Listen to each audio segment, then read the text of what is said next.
Venkataramana resolve que ele daqui para frente vai viver conforme aquilo que ele sente que ele tem que viver. Não adianta ele sentir lá no seu interior, mas para o lado de fora ele continuar fazendo aquilo que sempre fez.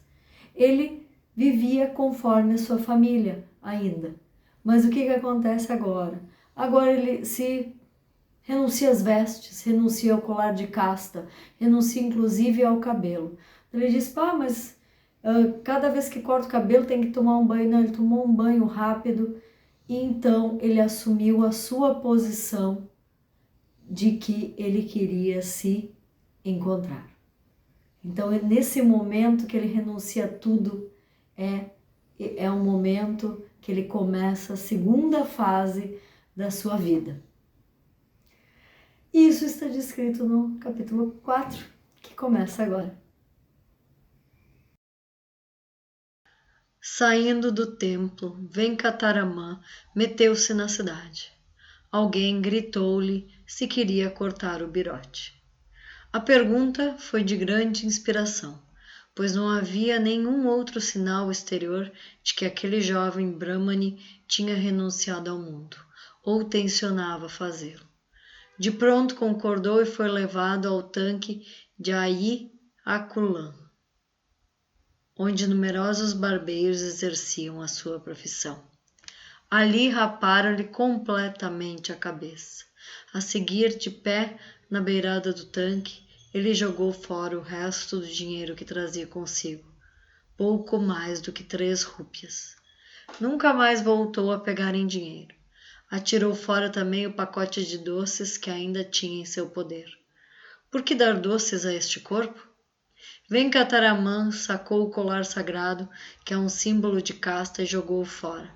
Pois aquele que renuncia ao mundo, renuncia não apenas ao lar e à propriedade, mas também à casta e ao status civil.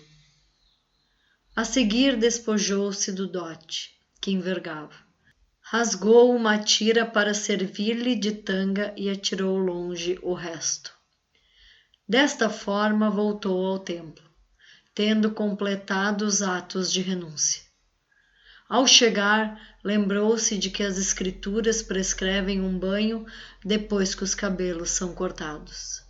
Mas disse para consigo, por que dar o luxo de um banho a este corpo material? Imediatamente entrou numa rápida ducha, de modo que antes de entrar no templo estava com seu banho tomado. Venkataramana não voltou ao santuário interno. Não havia necessidade. Na verdade, passaram-se 3 anos até que ele lá voltou. Instalou sua morada no saguão dos 1000 pilares, uma plataforma de pedra suspensa, aberta em todos os lados, o teto sustentado por uma floresta de delgados e bem esculpidos pilares, e lá quedou-se na bem-aventurança do ser. Dia após dia, noite após noite, permaneceu estático. Já não tinha necessidade do mundo. A mundana existência de sombras não tinha para ele nenhum interesse, estando ele absorvido no real.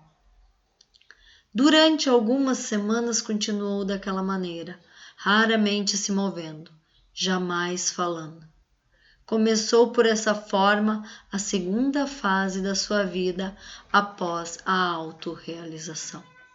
Durante a primeira, a glória se mantivera oculta, e ele tinha aceitado as mesmas condições de vida como anteriormente, com a mesma obediência aos mestres e aos mais velhos. Durante a segunda, voltou-se para dentro de si mesmo, ignorando por inteiro o mundo exterior. E isto, conforme se demonstrará, fundiu-se gradualmente com a terceira, durando meio século, ao longo do qual seu brilho fulgiu com o sol do meio-dia, sobre todos quanto dele se aproximaram. No entanto, essas fases diziam respeito tão somente à manifestação exterior do seu estado. Ele declarou explícita e reiteradamente que não havia em absoluto qualquer modificação ou desenvolvimento em seu estado de consciência ou experiência espiritual. Um sadhu conhecido por Seshadrisvami, que havia chegado a Tiruvannamalai alguns anos antes, tomou a si o encargo de cuidar de Swami Brahmana, denominação dada a Venkataraman, o que foi vantajoso, pois Seshadrisvami dava a impressão de ser ligeiramente adoidado, atraindo destarte sobre si a perseguição dos meninos de escola. Estes começaram a chamar o seu protegido de pequeno Seshadri. Principiaram a atirar pedras nele, em parte devido à crueldade infantil, e em parte porque ficaram intrigados de ver alguém pouco mais velho do que eles próprios sentado como uma estátua, e conforme um deles disse mais tarde, desejavam verificar se ele era verdadeiro ou não. As tentativas de Seshadrisvami de manter afastados os garotos não tinham muito êxito, por vezes produziam o efeito oposto. De modo que Swami Brahmana buscou refúgio no Patalalinguam, uma abóbada subterrânea no saguão dos 1000 pilares, escura e úmida, onde jamais penetravam os raios do sol. Raro entrava ali algum ser humano, apenas formigas, minhocas e mosquitos vicejavam por lá. Os animais atiraram-se sobre ele até que suas coxas ficaram cobertas de chagas que purgavam sangue e pus. As marcas ficaram até o fim dos seus dias. As poucas semanas que ali passou foram uma descida ao inferno. No entanto, absorvido na bem-aventurança do ser, o tormento não o abateu. Aquilo para ele era irreal. Uma mulher piedosa, Ratnamal, entrou na abóbada para levar-lhe comida e rogou-lhe que saísse daquele lugar, transferindo-se para sua casa, mas ele jamais deu mostras de ter ouvido alguma coisa. Ela deixou um pano limpo, implorando-lhe que se sentasse ou deitasse sobre ele, ou usasse-o contra a peste dos insetos, mas ele não tocou no pano. Ansiosos de penetrar na atra abóbada, os jovens carrascos atiravam pedras da entrada ou vasos quebrados, que se despedaçavam, espalhando estilhaços por toda parte. Seshadrisvami montava a guarda, mas isso só servia para incitar ainda mais os rapazes.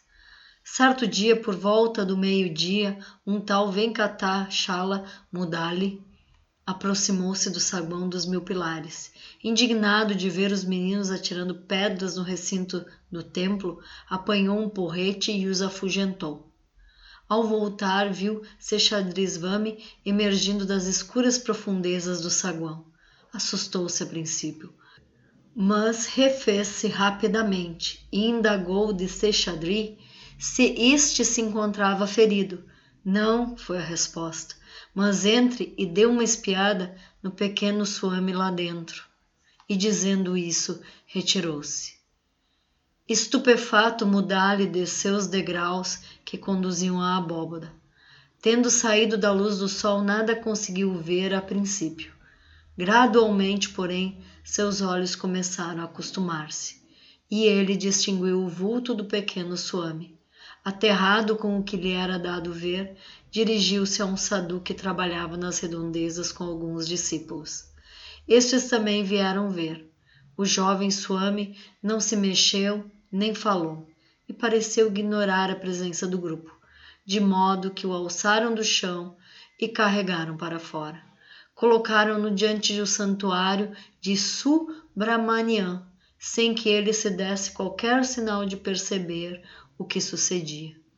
Durante cerca de 2 meses, Swami Brahmana permaneceu no santuário de Subramanian. Manteve-se imóvel em samadhi, absorção, e por vezes era preciso que se enfiassem alimentos em sua boca, pois não dava a menor atenção quando lhos ofereciam. Durante algumas semanas não se deu sequer ao trabalho de amarrar no corpo uma sunga. cuidou dele um Swami Muni, aquele que observa o silêncio, que também morava no santuário.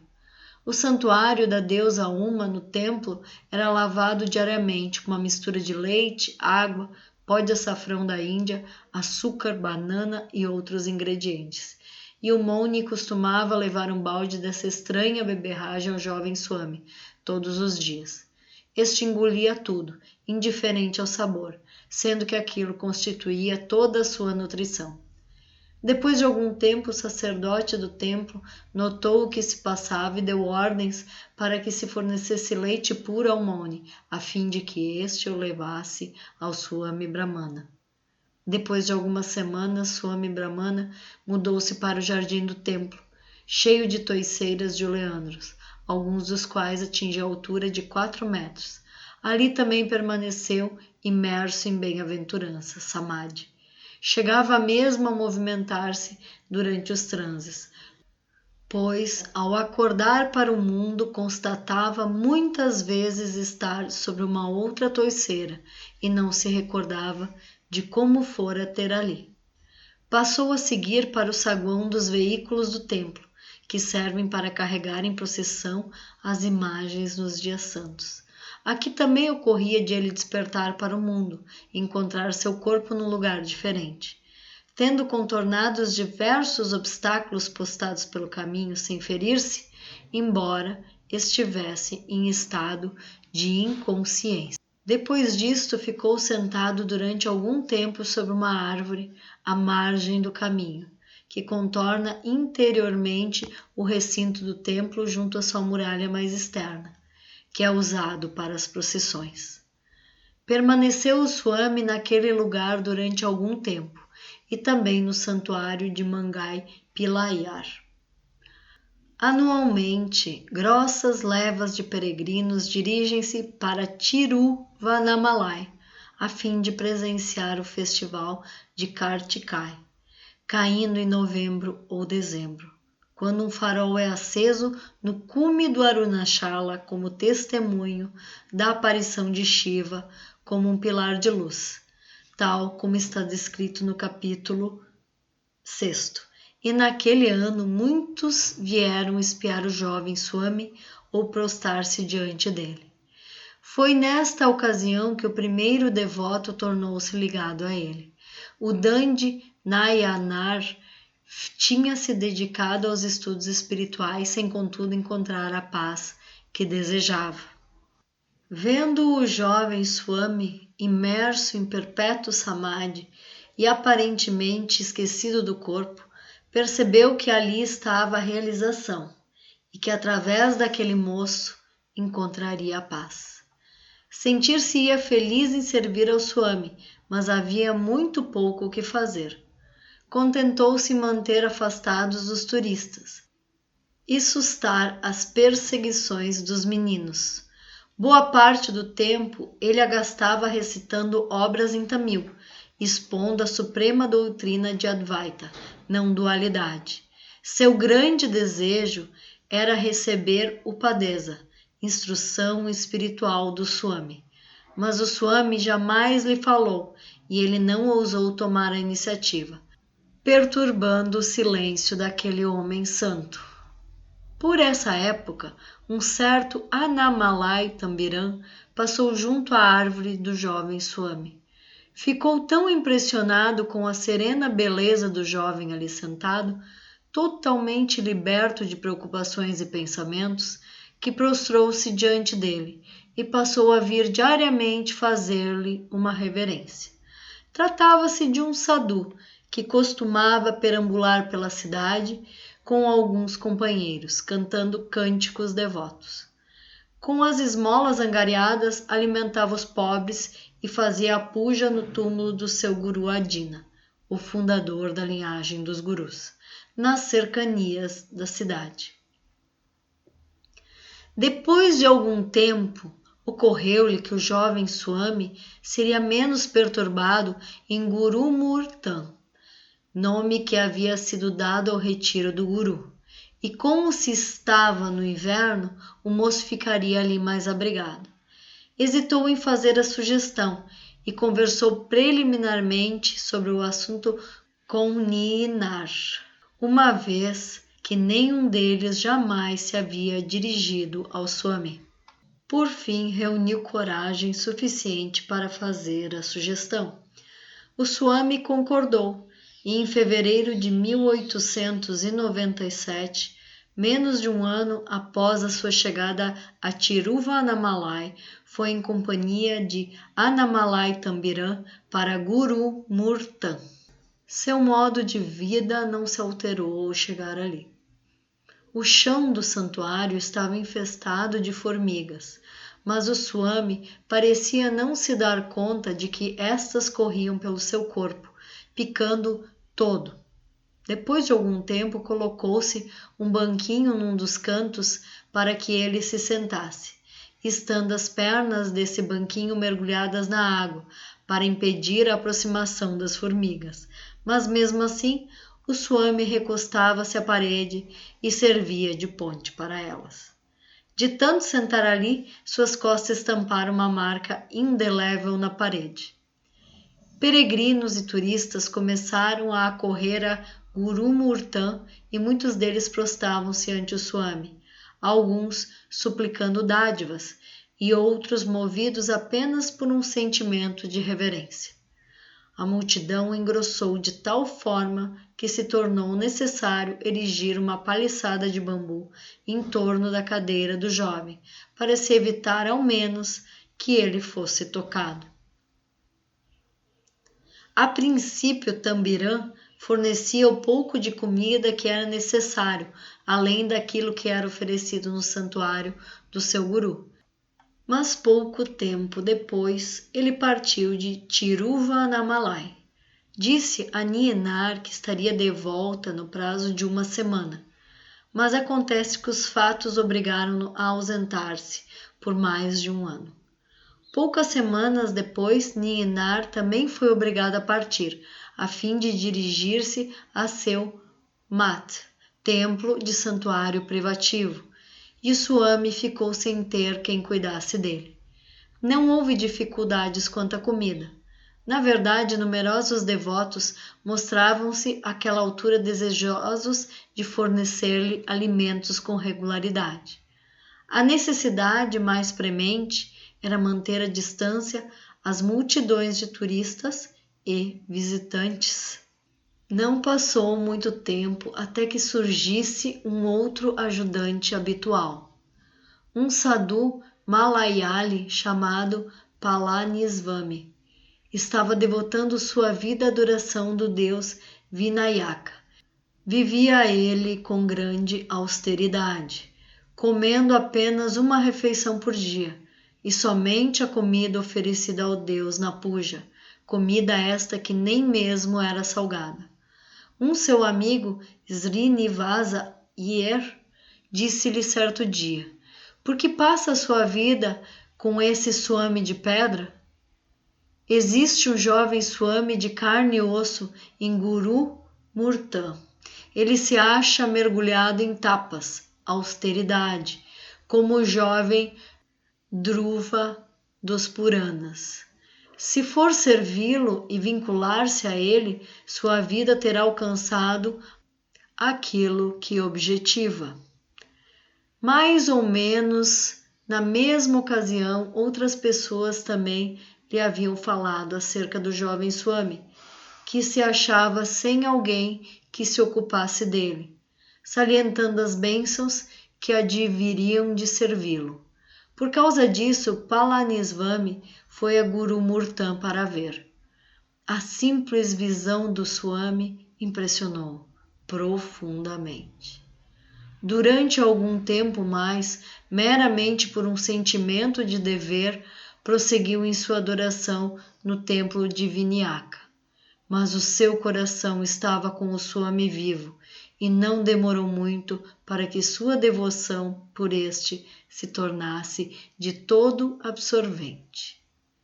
Consagrou então o restante de sua vida ao serviço do Swami, tendo sido seu seguidor durante 21 anos. Havia muito pouco a fazer. Os devotos ofereciam alimentos, mas tudo quanto o jovem Swami se dignava aceitar era uma tigela de comida uma vez ao dia, por volta do meio-dia, sendo o resto devolvido aos doadores na forma de prasadam, graça em forma de dádiva. Se Palanieswami tinha necessidade de ir à cidade por alguma razão, via de regra para apanhar algum livro espiritualista ou devoto de um amigo, trancava o santuário e, na volta, encontrava o Swami na exata posição que o havia deixado. O corpo do Swami foi inteiramente negligenciado. Ele o ignorava por completo. Não tomava banho, os cabelos haviam crescido, tornando-se densos e emaranhados. As unhas se encompridaram e ficaram recurvas. Alguns entendiam aquilo como sinais de uma idade muito avançada e comentavam entre dentes que aquele homem tinha preservado a juventude através de poderes yogis. Na realidade, o corpo do Swami tinha enfraquecido até o extremo limite da sua resistência. Quando ele precisava sair, mal tinha forças para levantar-se. Erguia-se uns poucos centímetros e tornava a cair. E eram necessárias várias tentativas até que fosse capaz de colocar-se de pé. Numa dessas ocasiões alcançou a porta e segurava-se a ela com ambas as mãos quando se deu conta de que Palanieswami o estava amparando. Sempre avesso a aceitar ajuda, perguntou: "Por que me segura?" Palanieswami respondeu: "O Swami ia cair e eu o amparei para evitar a sua queda." Aquele que chegou à união com o divino é por vezes adorado da mesma maneira que um ídolo de templo, com cânfora ardente, pasta de sândalo, flores, libações e cânticos. Quando Tambiran esteve em Gurumurtan, decidiu adorar o Swami por essa forma. No primeiro dia o Swami foi colhido de surpresa e a tentativa teve êxito. Mas no dia seguinte, quando Tambiran entrou com a sua ração diária, viu escrito a carvão na parede, acima da cabeça do Swami, as palavras em tamil: "Isto é serviço suficiente para este", significando que o alimento era tudo quanto se deveria ofertar àquele corpo. Foi surpreendente para os devotos o fato de que o Swami tinha educação mundana e sabia ler e escrever. Um deles decidiu aproveitar-se para descobrir de onde provinha e qual tinha sido anteriormente o seu nome. Tratava-se de um homem idoso chamado Venkataramana Iyer, contador-chefe do escritório Taluk na cidade. Costumava ele vir todas as manhãs e sentar-se, meditando durante algum tempo na presença do Swami, antes de ir para o trabalho. Um voto de silêncio é respeitado e, como não falava, supunha-se que o Swami fizera tal voto. Mas aquele que nunca fala ocasionalmente, escreve mensagens e, sabedor agora de que o Swami era alfabetizado, Venkataramana Iyer foi insistente. Colocou diante de si uma folha de papel e um lápis sobre um dos livros para ali trazidos por Palanieswami e rogou ao Swami que escrevesse o seu nome e lugar de origem. O Swami não respondeu às súplicas, até que afinal o homem declarou que não mais comeria nem iria ao seu escritório enquanto não recebesse a informação desejada. Então o Swami escreveu em inglês: Venkataraman Tirushuzi. O conhecimento de inglês constituiu-se uma nova surpresa, mas Venkataramana Iyer ficou intrigado pelo nome Tirushuzi, na transliteração inglesa, particularmente pelo ZH. Por essa razão, o Swami apanhou o livro sobre o qual havia sido colocado o papel. a fim de verificar se estava redigida em tamil, para que pudesse mostrar a letra comumente transliterada por ZH, uma letra cujo som é intermediário entre o R e o L. Constatando tratar-se de Piriapunã, obra que tão profundos efeitos tivera sobre si antes do despertar espiritual, procurou a passagem em que se menciona Tiruchuzi como uma cidade louvada em cântico por Swami Sundaramurti e mostrou-a a Venkataramana Iyer. Em maio de 1898, depois de pouco mais de um ano de permanência em Gurumurta, o Swami transferiu-se para um mangueiral das redondezas. O proprietário, Venkataramana Naiker, propôs a mudança a Palanisvami, pois o pomar podia ser fechado e proporcionava maior intimidade.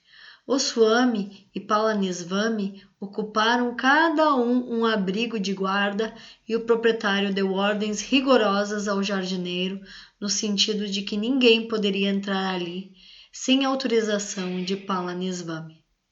Durante cerca de 6 meses permaneceu ali o Swami, e foi ali que principiou a acumular a vasta erudição que mais tarde veio a possuir.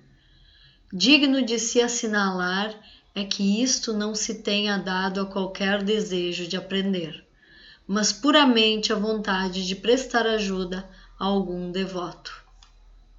Palanisvami costumava trazer obras de filosofia espiritualista para estudar, mas as únicas que tinha acesso eram escritas em tamil, língua da qual tinha muito pouco conhecimento, de modo que se via sempre a braços com tremendas dificuldades. Vendo lutar dessa maneira, o Swami apanhou os livros, leu-os do princípio ao fim e forneceu-lhe uma sinopse dos ensinamentos essenciais. Seu prévio conhecimento espiritual permitia-lhe compreender de relance aquilo que era explicado e sua maravilhosa memória guardava tudo quanto lia, de modo que ele tornou-se um erudito quase sem esforço. Da mesma forma, aprendeu mais tarde o sânscrito, o telugu e o malayala, lendo livros que lhe eram trazidos nesses idiomas e respondendo perguntas neles contidas. Neste capítulo 4, nós vimos quanta gente apareceu para ajudar Venkataramana, né? O pequeno Swami, como eles chamam. Então, o que acontece? Ele resolveu seguir o caminho dele, e no momento que ele resolveu seguir o caminho dele, parece que tudo apareceu. A ajuda, a comida, as pessoas que ele pretende ajudar, algumas já começaram a ir ver ele, então ele resolveu começar o caminho dele. Mas como é que foi isso? Na verdade, ele precisava de mais conhecimento. E eles foram trocando ele de lugar. Não, ele vai ficar melhor aqui, ele vai ficar melhor ali, né? Para ele ter os insights dele, enfim, as revelações dele. Mas o que acontece? A pessoa que estava ajudando ele queria também ter ensinamentos e procurava livros e não sabia.